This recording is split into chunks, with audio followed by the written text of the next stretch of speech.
If you have really, really high ambitions, you achieve great things even if you fail. If you have low ambitions, you achieve nothing even if you succeed. Where do you think the tech sector evolves from here? Well, that's the $1 trillion question, right? Luckily, you manage, what, 2 trillion? So. When I give presentations at universities, I ask people, hey, anybody here who thinks differently from other people, who kind of think that they are weird, hands up. So typically less than 10%. I said, you guys, you're great. We'd love to hire you. And then the other 90% is like, sorry guys, you're just like everybody else. You're never going to make much money. Okay, so I never do politics because my job is it's totally not political. But if I were like Prime Minister for a day, I would inject AI everywhere. If you look at the golden ages we've had, and you look at the real powers we've had during the years, Rome, Venice, they were open economies, free trade, free movement of labor, thought, and so on. What they all have in common in terms of the end of the golden ages is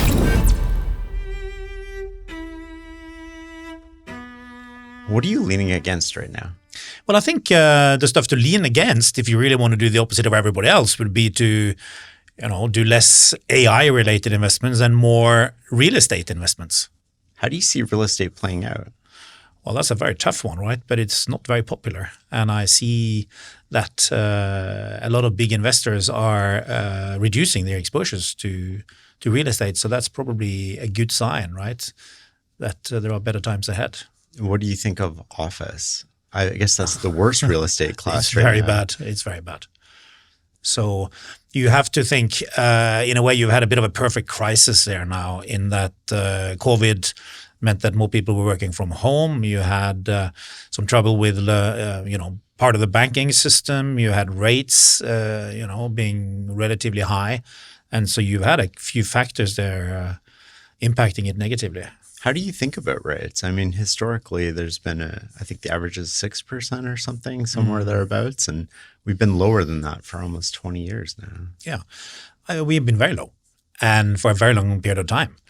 I think there are some structural issues which mean that they probably will be a bit higher than they have been. And I think one factor here, which people don't talk so much about just now, is the impact on climate. So climate is impacting harvest, is impacting prices for a lot of raw material and input factors, in particular to the food side. So be it chocolate, coffee, and so on. Then you got various fires. You just got a lot of kind of impacts from climate on pricing structures. It also hits kind of insurance rates, reinsurance rates, and so on. So that's on the one hand. Now, the thing which is pulling in the other direction is, of course, efficiency gains through AI. And you'll have, just much more intelligence at cheaper levels, right? Where do you think the tech sector evolves from here? Well, that's the $1 trillion question, right? Luckily, you manage, 2 trillion? So.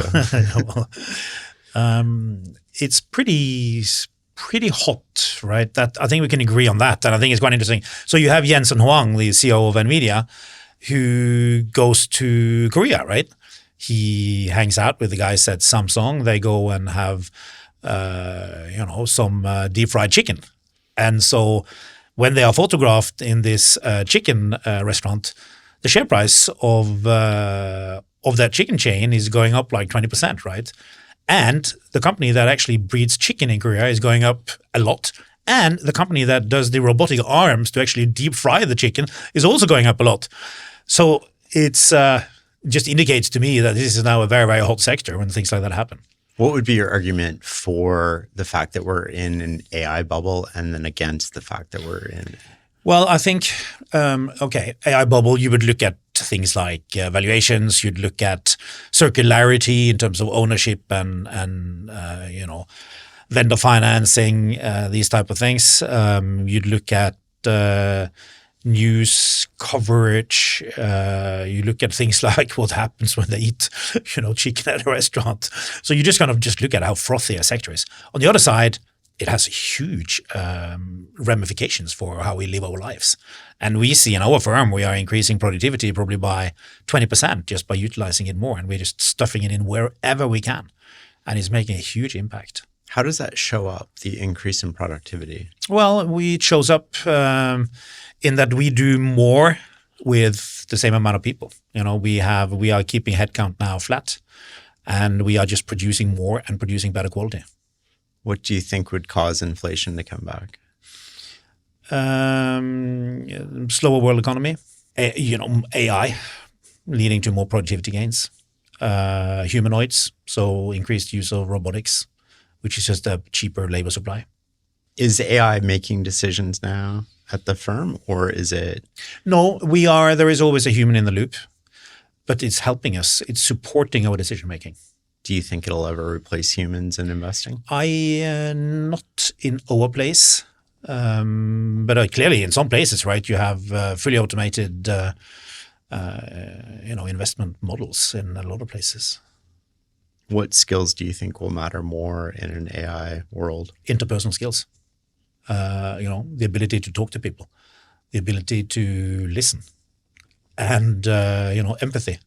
I mean, these things have always been important, but they are just even more important, And I'm just seeing it so many places. It's really, really interesting. You talked about the ability to listen, I think, in your Wharton commencement speech. Yep. How would you teach somebody to do that? Well, that's a tough one. It can be taught in that you can point it out to people that they talk all the time and they don't listen, right? So you can say that, but I think we would fall back to how we are generally. And I think it needs to come with some curiosity, because if you're not curious, you're not going to listen. So I think it goes hand in hand with that. I mean, generally you should listen twice as much as you speak. Why? That's why you got 2 ears. But it's super important. A lot of people think they're listening, but they're not actually listening. Yeah, they're just processing stuff and can't wait to get to the next questions themselves, So there is little listening. I spoke to this guy called Saul Perlmutter. He is a scientist. He got the Nobel Prize in physics. And he said, Nicolai, we are now at the stage in the world where we, for the first time, can solve all the problems. We can solve all the problems. We know how to solve the climate problem. We know how to feed everybody in the world. We have the technology. We have the science. It's just that we don't talk to each other. We don't listen. We don't work together properly. So that's why we need to zoom in, I think. Would you say that's the biggest problem in society? I think that one of the biggest problems now is the fact that we close up. If you look at the golden ages we've had, and you look at the real powers we've had during the years, Rome, Venice, the Song Dynasty, the Netherlands, these places which did really, really well.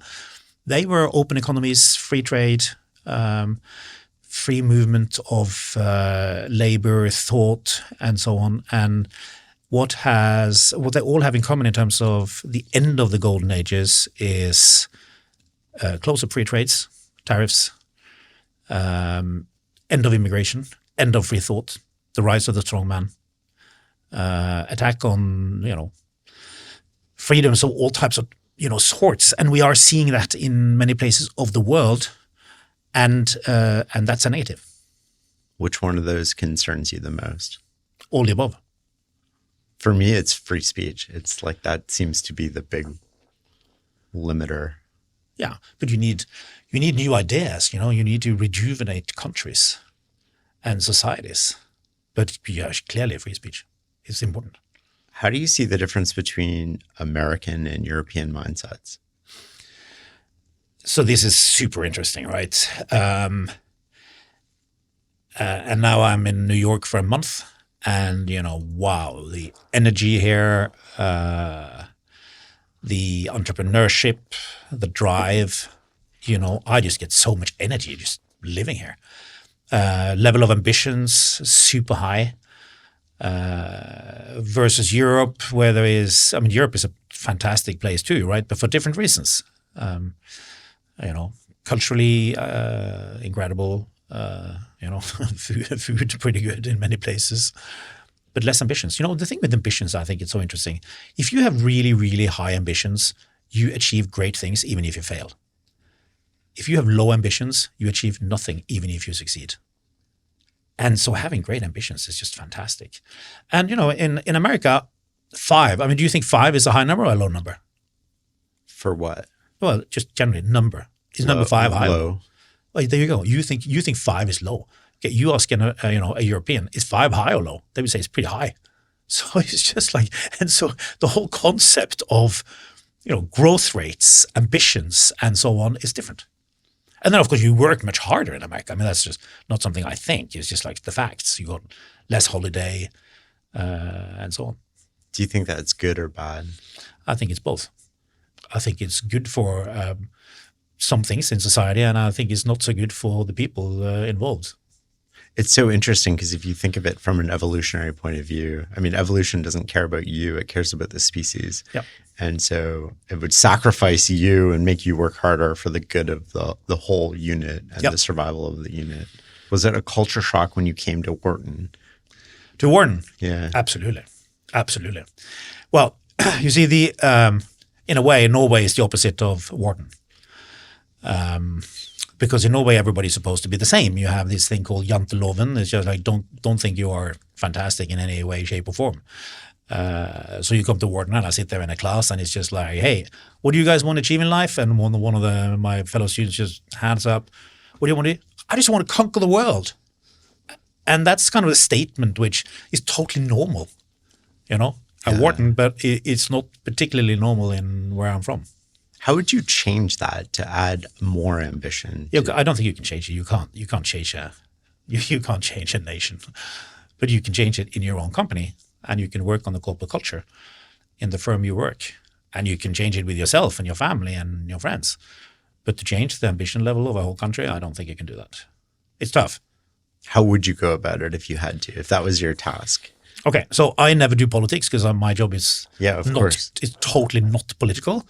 But if I were prime minister for a day, and your only job, just ambition, nothing sort of I would inject AI everywhere. I would just go all in. I would do what they did. In Sweden in the 80s, they had something called home PC.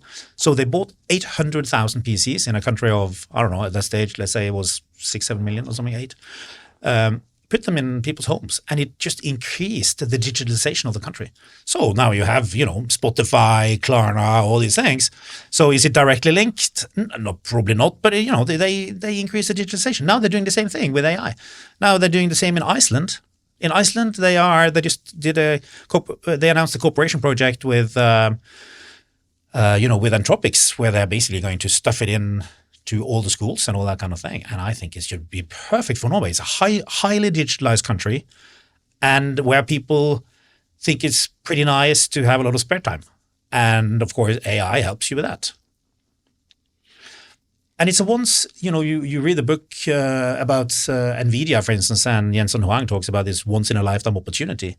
And this is just a once-in-a-lifetime opportunity for people, companies, and countries to pull apart. And if you don't do that, you're sort of going to be left behind if people Totally. do. Yeah. There's two, Alpha School, I guess, is one of them who's using AI to get curriculum down to 2 hours a day. The students are getting massively better outcomes. And then Synthesis Tutor has created this math program through, I think it's kindergarten through grade 8 or 9 now. And the results are just off the charts. They move kids 2 standard deviations within 3 or 4 months. And so we've demonstrated that it's better than teachers, but the impediment to that would be, what do you think? Why wouldn't people do it? What would be the argument against it? I don't know why people would do it. They should do it. They so should do it. What's the most important data you look at these days? I don't have just 1 or 2 data sources. I read just a lot of newspapers. And I think what's going on in the world now is just so incredibly fascinating, and it's so exciting to be alive, And so I just wake up at 5 and I just spin out of bed. I just can't wait to get out of bed to start to read the papers. And then I just start, the Financial Times, Wall Street Journal, New York Times, all these things.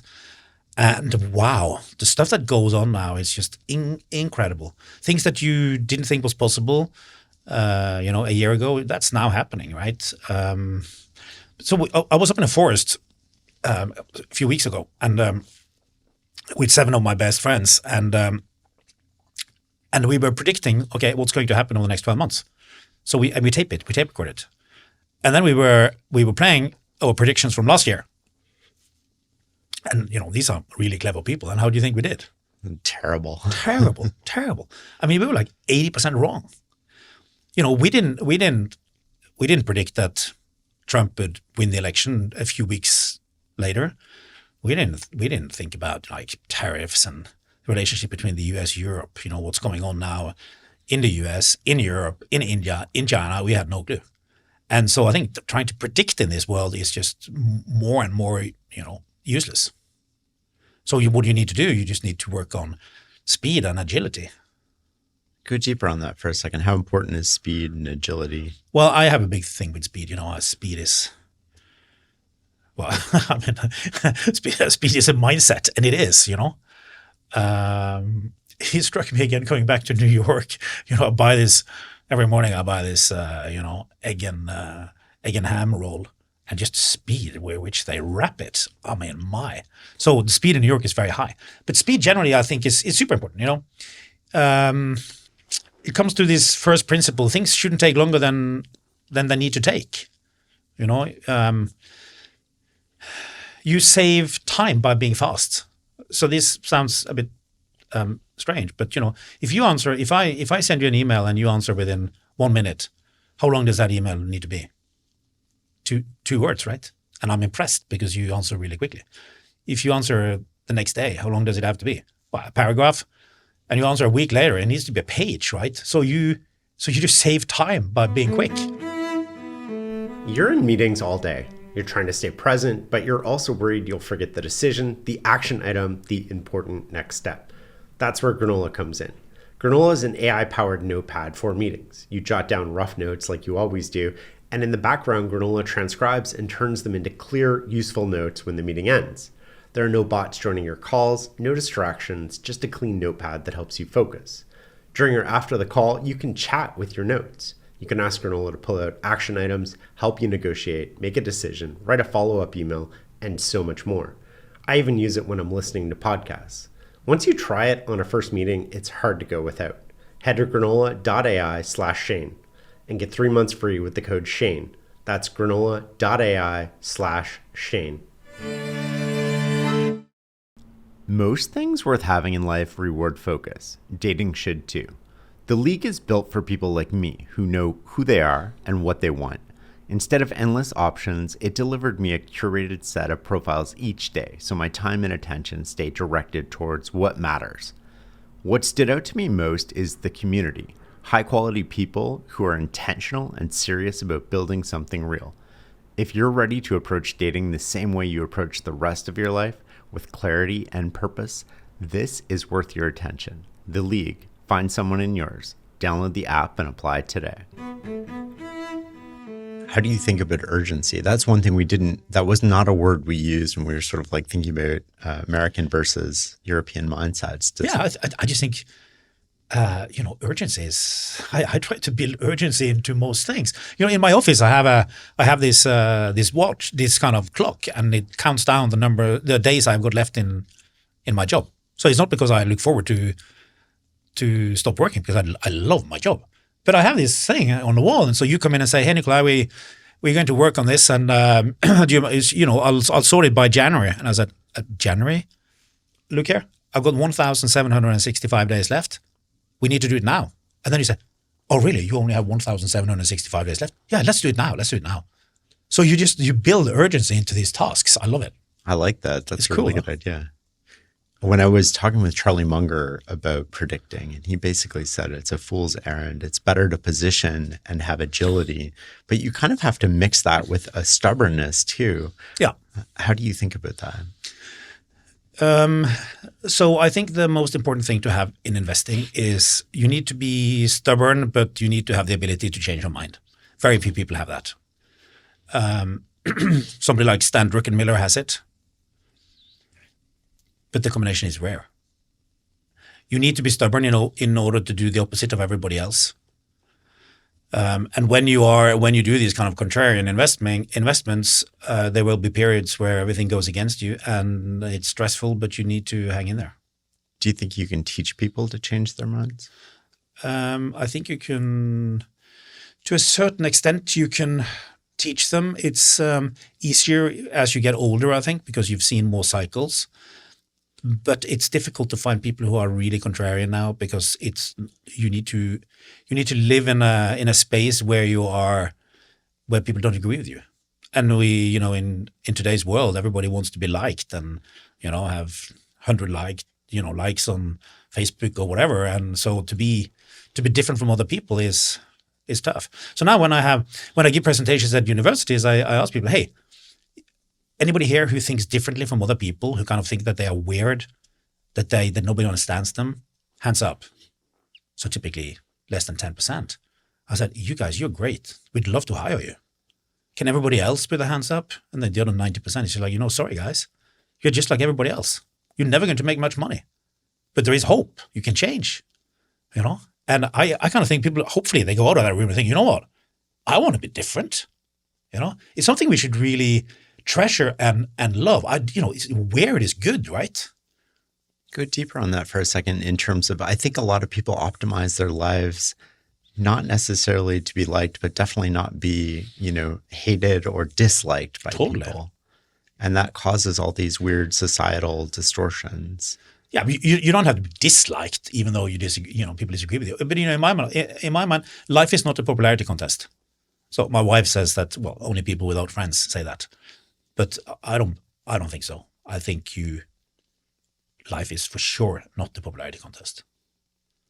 And you're definitely not popular all the time. You have that big number on the screen. You can't be popular all the time, and you have to. You have to be used to the fact that whatever, even if you're right, 10% will disagree with you. Do you read the comments that are negative about you? No. Do you read? But I also don't read the positives. Okay. And I don't believe them. I don't believe the positives. I don't believe the negatives. So when you read the newspapers, how do you read them? Are you reading headlines, and then if it catches you, you read the article, or is there a different way that you skim or process that? I go through headlines and then I drill down. If it's either something I am interested in or something I know I should know more about, or if I'm going to meet somebody who's interested in that particular field, or I know somebody who's interested, then I pass it on to somebody else. Or if I've met the person or had him on our podcast. How do you test your assumptions before making a big investment? So that's where I think we can be better, and I think we can develop this. And I think by using more of the scientific method, I think we can be better. And I do think that I think there is something called, I think there is an objective truth. I think there is something which is correct, and we need to find it. And so I have much more of an open mind now than I had in the past. I think I listen to more different types of input and opinions, and I try not to jump to conclusion. Has that made you a better or worse investor based on returns? Well, so I don't run money myself now. I'm running a company where we have a lot of people running money. But for sure, it's going to make you a better investor if you take more of the different opinions into the equation. If you are long something, you listen to the shorts, and vice versa. I mean, there really is a truth, don't you think? Do you think there is an objective truth? I would like to think so, yeah. Yeah. I think that's, but how do we get at that truth is the by listening to different types of people. Yeah, but then you're making a judgment call at some point on what's closer to the truth and what's not. Of course. And then you have to kind of, then you link in analysis and, some pattern recognition and so on, and hopefully you get to something which is correct. I think the source of most of our poor decisions is just blind spots. There's information we're missing. There's something we don't see. There's something, and our job is to reduce our blind spots. I don't know if we can completely eliminate them, but we can definitely reduce it. Yep. And then we reduce it through talking to people and getting different perspectives. And it's just like if you and I were standing beside each other right here and you took a photo and I took a photo, both of those photos are 100% accurate. Yeah. But if we add them together, we get more of a picture than we do individually because they'll be slightly different because we're standing at slightly different angles with different offsets. Yeah. How has your attitude towards risk changed? It's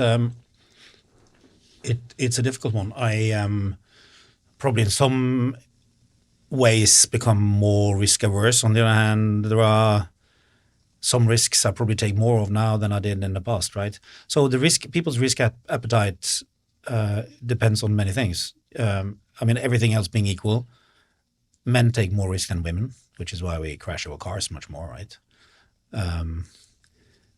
Young take more than older people. Extroverts take more than introverts. It's geographically based, right? American people take more risks than, let's say, Asian people. And I'm sorry, I'm not the one who has invented this, okay? Because I did a degree in social psychology, and one of my papers was on exactly this. It's just how is risk appetite linked to the big five, you know? And so as you get older, on average, you take a bit less risk. But as you build wealth, you take a bit more risk sometimes. So I'm sorry, this was a long answer. I'm not sure I have a very clear answer here. So risk is interesting, right? So then you talk to some people. So let's say you do private equity and you interview somebody like Steve Schwartzman, which we did on our podcast, right? So okay, it's really important not to lose money. So you need to really look at the downside. Now, in venture capital, it doesn't matter whether you lose money on a lot of stuff, as long as you capture the really big winners, right? So you can lose 9 out of 10 as long as you get the one right, which is just like going up like a rocket. The issue here is that the rocket, the entry ticket for the rocket, which was $1 million in the past, that's not like $500 million. Yeah. So that rocket better go up, right? And you guys do mostly, it's like index plus? Yeah, we are very indexed there. We got a really great investment mandate from the Minister of Finance. It tells us how we're going to be roughly how we are going to be positioned. It gives us a risk budget, and then we are pretty close to that. And that's important for many things, but it's also important because it limits how much money we can lose. So how does that work in practice? You basically like start with 100% in the index, and then you're like, okay, well, we're going to take a little less of this and a little more of that, or yeah, pretty much, right. So I would say we have 20% of the 20% of the capital we would run in a very active way, and the other part of the capital will do smaller tweaks. But you have a lot of money coming in every year. I would imagine It's probably on the order of 100 billion-ish, if not more. Well, it depends on energy prices, but generally there's been inflows. And so do you take that and no matter what the price is, like say today where you have, the top 7 stocks account for 46% of the US index, how do you allocate that new money coming in? Do you just sort of like pop it into the index, or? Kind of. We get the inflows or outflows they're monthly, right? So you get the money on a particular day, and then you have to think when do you deploy it into the market? You do it a bit beforehand or a bit afterwards, or a bit before and after. And we use AI to optimize those type of decisions. Do you try to front run index changes? Yeah. Using AI, I would imagine. Yeah. What's gotten harder in investing? Everything. Nothing's gotten easier. No. Everything's gotten harder. No. I mean, everything's gotten harder. I would say what's getting easier is research, right? Because of the deep research functions in some of the models. You get incredible amount of knowledge within 5 seconds. It would take you ages to do that before. And it's well structured, and it's and you can play around with it. And so that's just phenomenal. It's just phenomenal. How do you think about the rise of passive investing when it comes to retail? What are the pros and cons of that? Well, the pros is that it's cheaper, so people don't pay that much fees. It's difficult to beat the market. The negatives is that they would typically perpetuate bubbles because with more passive money, they go into stocks which have done historically well, and they perpetuate the moves. Is your goal active return, like active total return, absolute return, or is it sort of relative to the index? Relative. To the index. So we are measured against the reference index, which is constructed by the ministry, and then we try to beat that. Historically, over the last close to 30 years, we've had 25 basis points outperformance. So you would say, hey, that's not so much. Well, the thing is that if you have a lot of money, it ends up being pretty big, absolute amounts. And when you were running your own fund before that, what was the worst sort of investing mistake that you made, and what happened? The worst mistake was during the financial crisis. We were in a subprime lender, and it turned out that there was accounting fraud, and it was a big position, and that's the worst. That's the worst investment I've ever made. And what I learned was that you don't want to go into dubious business models. And subprime, you can say, it's not really certainly the type of company we were invested in. I would say it's not really, is it ethical to lend money to people who are in a tough situation in life?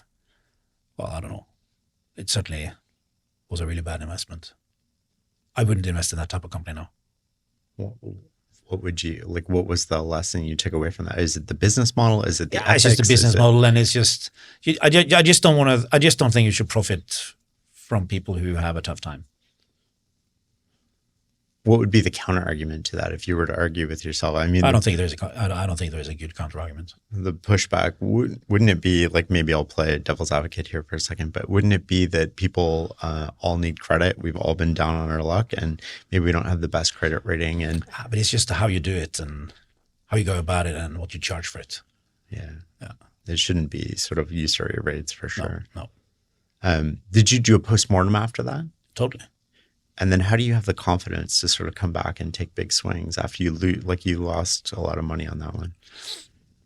Because as long as you don't do the same mistake. I mean, why make the same mistakes when there are so many mistakes to take from, You find some new ones. That's originality and mistakes. I love it. But okay, so the risk taking is really interesting. So most people take less risk when they lost money, even though you should take the same amount of risk. So here we use a sports psychologist. I sail, and I did a lot of competition when I was a bit younger. And I sailed with some of the British Olympic sailors, and they were just really, really good, right? And so I asked them, hey, why are you so good? Well, we have two reasons. One, we have a very we got a really good debrief system. And also we work with a sports psychologist, to work with a mental type of, strength. And so what is important in sailing is that, you can be number one, and then the wind direction changes, and then suddenly you're the last one. Now, next race, you need to take the same type of risks. You cannot let it impact you. And that's the same way it is with investing. Just because you lost, you need to get back on your horse and take the same amount of risk. And it's very difficult. And that's why you need some psychologists to help you with this. I did a podcast with Magnus Carlsen, the chess player. And so I asked him, hey, what happens when you lost a game? Do you take more risk? So he takes more risk in the next game, which I think is interesting. But normally people take less. That's fascinating, because I was thinking as you were saying that a little bit that the worst people would take less or more risk, because isn't that I just picture this guy or girl, I guess, or whatever, at the gambling table in Vegas, and they lose and they keep double down, double down, double down. Investors don't do that. Yeah. Why did you take this job? Like, what did you see? Why did you want? Why did you want it? Oh my! It was my dream job, right? So I had run this investment company called AKO Capital, set it up, and it kind of turned 15 years, and I thought it was time to pass it on to the next generation and do something else. So I wanted to go back to university and do another degree and learn some more things.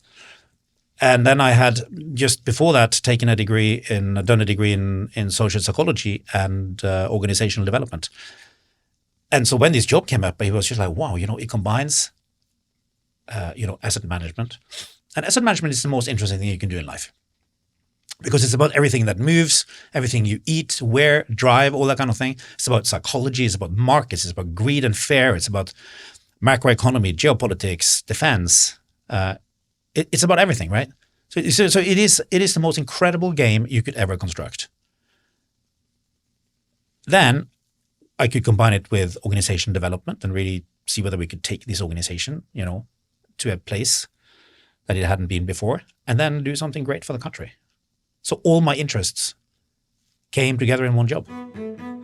People talk a lot about product market fit, sales tactics, or pricing strategy, but the truth is success in selling often comes down to something much simpler, the system behind the sale. That's why I use and love ShopPay, because nobody does selling better than Shopify. They've built the #1 checkout on the planet, and with ShopPay, businesses see up to 50% higher conversions. That's not a rounding error, that's a game changer. Attention is scarce. Shopify helps you capture it and convert it. If you're building a serious business, your commerce platform needs to meet your customers wherever they are, on your site, in store, in their feed, or right inside their inbox. The less they think, the more they buy. Businesses that sell more sell on Shopify. If you're serious about selling, the tech behind the scenes matters as much as the product. Upgrade your business and get the same checkout that I use. Sign up for your $1 per month trial period at shopify.com/knowledge project, all lowercase. Go to shopify.com/knowledge project to upgrade your selling today. Shopify.com/knowledge project. I'm a huge proponent in sovereign wealth funds. How would you advise the United States or Canada to set one up, knowing what you know now? I think I'm too humble to advise anybody in that field. What has worked well for Norway is to have a sovereign wealth fund which has broad political anchoring. So the political parties generally agree on the big decisions, which means that when you have a change of government, you do not change the way you run the fund. That's important. Then transparency. We are the most transparent fund in the world, and there is actually a world championship in that, and we won it 3 times in a row. It's a world championship which has been run by actually a Canadian company called SEM in Toronto. And then the last thing is we have a spending rule, which means that the politicians spend 3% of the fund every year, a maximum of 3%. So I think the broad political anchoring, the transparency, and the spending rule, those are 3 really important factors. Are there any acute sort of political factors that go into this? I imagine it would become political. You're like 20 or 30% of the budget at this point. Well, the fund is 25% of the state budget. Well, the whole idea is that the fund should not be political. And then how does Norway's politics work its way into how you might vote for your shares on things like ESG or so that is not politically decided. That's decided. How is that decided? Well, it is decided. We got a group of people who sit and look at votes, right? And they are very, very experienced people. So, for instance, we look at pay packages.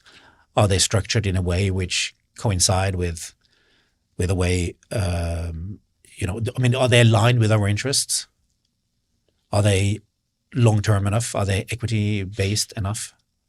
Those kind of things. Did those decisions come up to you, or are you at least aware of the big ones? I am aware of the big ones, but I deliberately do not make decisions here.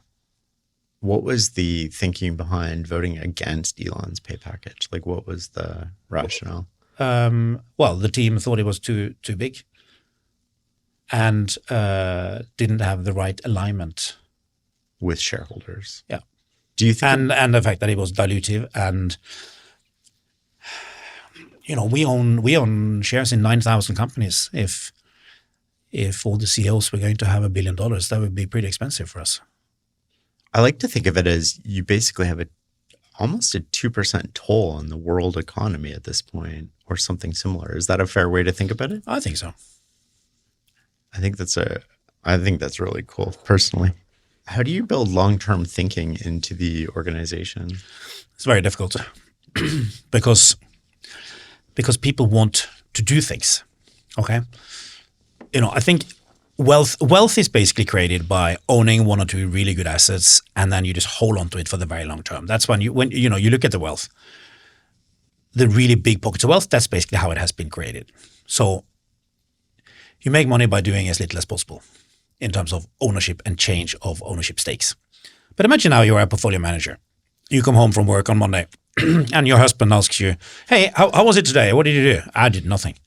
Okay. And next day, Tuesday, it's like, hi, darling. What did you do today? Nothing.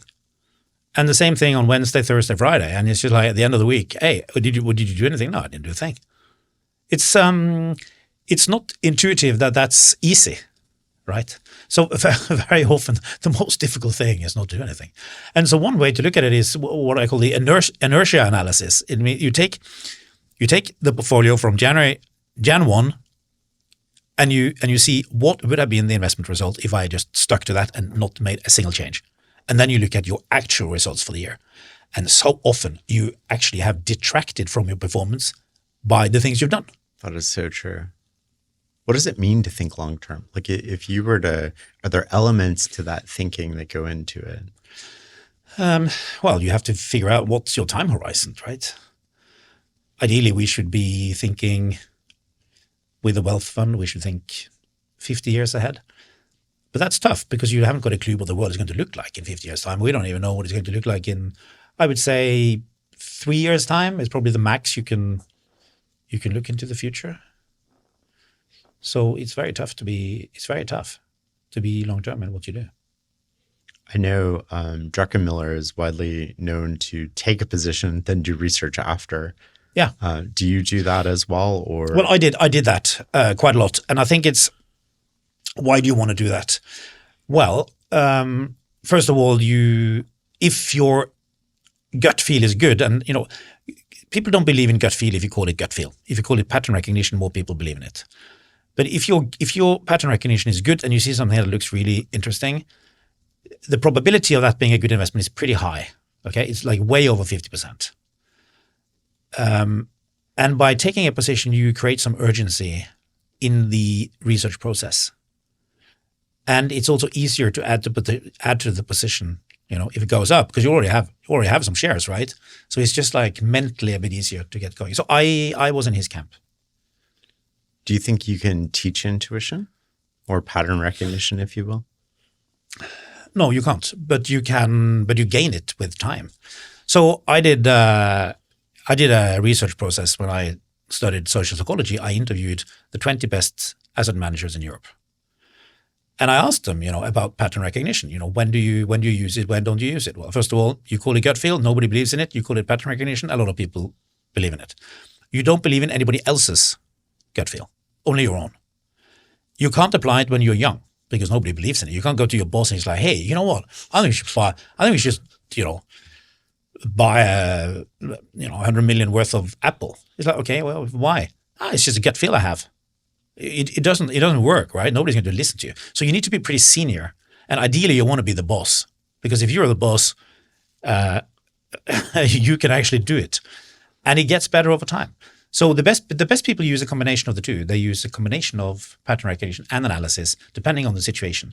If you're pressed for time, you're more likely to use pattern recognition. And if it's a really complex situation where it's difficult to put numbers on the outcome, their pattern recognition is more important. I think I remember an interview with Magnus where he said something like that, whereas I have an intuition, like an intuitive recognition of what move I'm going to make. Yeah.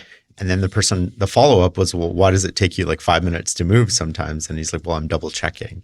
Yeah. I'm slowing down. What he does, according to what he told me, is that his gut feel gives him like three different types of moves, and then he analyzes them. And then he spends like 5-10 minutes, but beyond that time, he doesn't need time more than that, because it doesn't add to the outcome. And we overanalyze. There are a lot of things we overanalyze. By overanalyzing, it doesn't improve the outcome, but it makes you more confident about the outcome, which is also not always a good thing.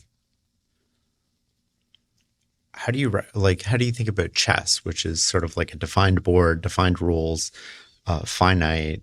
It's knowable. Everything's knowable. All the information is knowable. It's all visible, versus something like poker when it comes to intuition. Because if you listen to Kahneman, I mean, his argument was to really develop intuition, you need a constant environment, rapid feedback, and a lot of iterations. And in investing, you definitely don't have a constant environment. Feedback can sometimes take a long time. and you might not get a lot of iterations at the table. Well, I would argue you get feedback all the time in investing. How is that? Because you just the market price? The share price tells you something, right? But the share price tomorrow, like if you buy today, the share price tomorrow, is that feedback or is that sort of noise? How do you think about that? Well, it depends. It depends. It can be either. So how do you know when you're wrong? Well, generally speaking, with the share prices go against you, that's an indication of the fact that you may be wrong. But of course, you don't know for sure. How do you seek out disagreement? Well, first you have to create an environment where people are okay to disagree with you. You need to listen. You need to take what they say into consideration. So you need to create that kind of atmosphere. In the beginning in my job, people didn't disagree with me. They all agreed. And that's not very good. Now they disagree all the time. It's really good. How did you change that? Because so often leaders get insulated. No, by creating that, hopefully, security for people to be able to speak up. I mean, is everybody telling me all the things they mean all the time? No, of course they don't, because some people have, respect for the CEO and that kind of stuff. But we are creating ways of doing it. For instance, you're Canadian, right? So you are. I'm sure you are, into ice hockey. No, we have these pucks, these, things that you play with. We have them on the table. It's just like, hey, here is a straight puck. I disagree with what you say. I think you're wrong. So then you put the disagreement into like a physical object and you take it away from the person. So it's not personal. It's just like, hey, you know what? I think what you're saying here is just crap. And that's really good. So in the fund now we have like a straight puck award.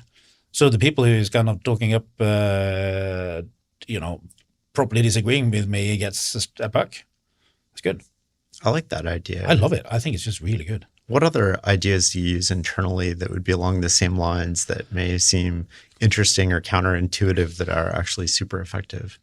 Well, you just have to work on getting a feedback culture. We are working on it. It's not easy. It's not easy to give feedback and it's not easy to receive feedback. So you just have to do it all the time. I'm getting better at this. I'm more of a straight talker. I tell people more now that I disagree with them, and I try to give them feedback straight after, but it's not easy. People are very sensitive, When you need to build up your team to handle the growing chaos at work, use Indeed Sponsored Jobs. It gives your job post the boost it needs to be seen and helps reach people with the right skills, certifications, and more. Spend less time searching and more time actually interviewing candidates who check all your boxes. Listeners of this show will get a $75 sponsored job credit at Indeed.com/podcast. That's Indeed.com/podcast. Terms and conditions apply. Need a hiring hero? This is a job for Indeed Sponsored Jobs. This summer, soccer is here, and so are the watch parties. And Uber Eats has your game day essentials covered. Everything you need to keep your crowd happy, delivered straight to your door. Get wings, pizza, chips, dips, fresh ingredients, and more. Keep the soccer going and all your game day essentials flowing. Order in so you can lock in for the games. Only on Uber Eats for a limited time. Is there anything you've learned about how you disagree with people that makes a difference? Well, you can pack it in a touch, but I think you just want to be pretty straight. Yeah. A lot of people are sensitive when you sort of... Totally. But it's also the age, right? Young people are very, very sensitive. In the Nordics, we are like hypersensitive. And in the public sector, they are very, very sensitive, Yeah. And then the feedback you get is, it's so interesting because a lot of these conversations actually turn into that, which is like, I disagree with you. And then it's like, well, I didn't like the way you disagreed with me and you made me feel, and then the whole topic of the conversation has changed from the actual thing where it's not like I disagree with you as a person. I disagree with your opinion on this thing. But now all of a sudden we're talking about how you feel about my disagreement. Absolutely. And it sort of derails things. It's crazy. What do you look for when hiring? Curiosity, intelligence, integrity, drive. How do you test for curiosity? Like, what does that look like? What are you trying to learn now? What have you learned lately? What have you learned lately? Me? I'm learning every day. I've done a deep dive on you for the past 2 days. Poor thing. I've learned a lot. Terrible. I've learned lots about you. One of the favorite things that came up in my learning about you is you have an ice cream stand outside of your office or something. Really good. That's really good. Yeah. Why do you use that? because you want people to come by and talk to you. And so I got a sofa next to the ice cream box, and I kind of hang out on the sofa quite a bit, like just chill there. And then people come by to have an ice cream and say, hey, what are you working on just now? And they tell me what they're working on. And it's really interesting. And sometimes it's like, yep, have you spoken to this guy? I think he or she is doing the same thing as you. Have you spoken to that person? So I just learn a lot. It's great. I mean, the payback on that ice cream box is probably, I don't know, 1,000 times payback, at least. One of the other things I learned about you that I found fascinating that I wanted to follow up on actually is you had all these conversations after you started or right before you started. You had hundreds of conversations with people. I had 140. 140. What was the structure of those conversations like? Okay, so this is something I learned from a guy called Albert Beni. He was the head of a company in Switzerland called Geberit and another one called Lonza. And he said, Nicolai, because when I got the job, I thought, I got the job. I mean, what do you do when you get a new job? What do you do? So I rang all the best CEOs I've ever met. I said, hey, what do I do? I got a new job. I mean, how do you approach a new job? You have a lot of conversations with people and you do them before you start, because after you started, you won't have any time. And you do it because people need to get to know you and you need to get to know them and you need more data points so that you can make your decisions. So that's very important. So I sat down with 140 people and I just started, hey, what's on your mind? That's it. Yeah. And then people have stuff on their mind, right? Yeah, well, what do people think about? That's very interesting. But then, of course, you develop. It's just like, okay, what are the good things here? What would you change? What's your advice to me? Those kind of things. And it's very clear. When the funny thing is that when you've had half of them, you get the general gist of what you need to do. You've kind of triangulated, like the same thing is coming up over and over Absolutely. again. Yeah. So that's a strong signal. Absolutely. I do the same now. So I'm in New York for a month. I sit down with everybody in the firm. Here we got 100 people. And hey, what's on your mind? And, there's a pattern emerging. And if there is a problem, I change it. Do you ask people what you're doing that doesn't make sense? I do, but I probably should do even more. Because people do, generally speaking, we all do things which don't make sense. And then inertia sort of like takes over. Totally. Like we're doing Totally. it. We make reports which nobody reads, right? That kind of thing. Yeah. So that's the first thing you do when you talk to people. So then you distill down, okay, of everything I've taken from these 140 conversations, what are the three most important things? And then you put together a leader group and you execute those three things. And you take the time. You spend the time it takes. Leaders who fail, they try to do too many things too quickly. And we were, in the beginning, we moved too quickly twice. And then we got the message and we slowed down. Go deeper on that for a second, because that strikes me as something really interesting, where a lot of people are trying to go faster and faster. And I'm thinking, specifically, my friend Kaz had a shirt on yesterday. He did the open investor call. And his shirt literally said faster. And he was all about increasing velocity. And he had just taken over, I think, September 14th or 16th or whatever. But like, how do you just go deeper on that? First of all, you need to execute change as a combined leader group, because if you aren't a combined leader group and you try to do something on your own, you'll trigger the immune system of the organization. The organization just want to have you out, and they often succeed. You are isolated, you just don't get things done, and so on. So the organization needs to feel, okay, this is a combined leader group. It doesn't make any sense to try to resist this change because it's going to come. I can just as well just cave in and accept it, right? And then you need to prioritize, and you need to have not too many things, and you need to over communicate. And the thing with over communication, it's becoming clearer and clearer. You think you've said it, you think they've heard it, they haven't heard it. It's very, very tough to get something to really permeate through an organization. So but then you think, gee, I've said it 10 times, and I'm so bored of myself. But then you're only halfway. Just need to keep going, Same message over and over and over again. Yeah. And how do you evaluate CEOs from a competence point of view from the outside, just using public information? What's your thought process when you're sort of evaluating whether this person's effective or ineffective? I think it's difficult to see before they have been in the position. Most people I see are competent, otherwise they wouldn't have gotten the job. You know, they know their stuff, right? They know the company, they know the things. But are they good communicators? Are they good at executing? It's tough to see from the outside. How long after somebody has taken over do you start to see it in the finances, like the analytic numbers, the quantitative numbers? I think it depends. It depends on the business cycle. It depends on kind of the product cycle of a company. But it takes time to turn around a company. Totally. I guess the argument... I would say to change a culture is a 10-year project. Oh, wow. Yeah. Why do you think it takes so long? Well, I mean, I've been in the job for 5 years now. I think I'm roughly half the way in. If you had to do it faster, how would you do it? Is it a matter of force? Like if we think of it from physics, it's No, I think if you do it faster, you need to lay off people. Then you need to change the people.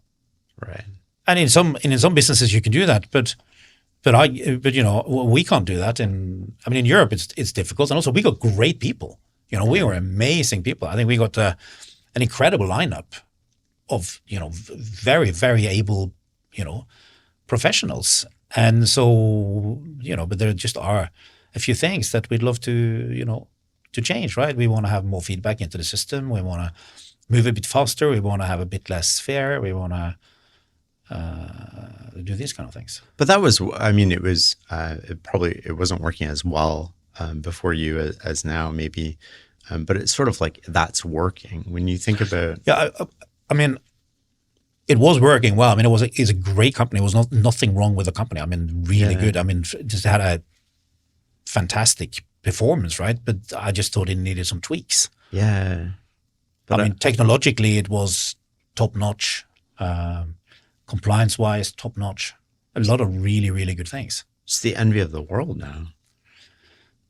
Well, it's a good company. You've taken, I mean, just in the sense of the sovereign wealth fund too, right? You've taken these reserves that you have and you've turned them into perpetual wealth, not only for all your citizens, but global influence and a toll bridge on the world economy. I mean, I think that's amazing. So I would say that's really that's to the credit of the politicians. You know, the politicians decided when they found oil and back in '69, I mean, they decided after they found oil, listen, we should put this into a fund. And so in '96, they set it up. First deposit was, you know, relatively small, and now it's grown a lot, right?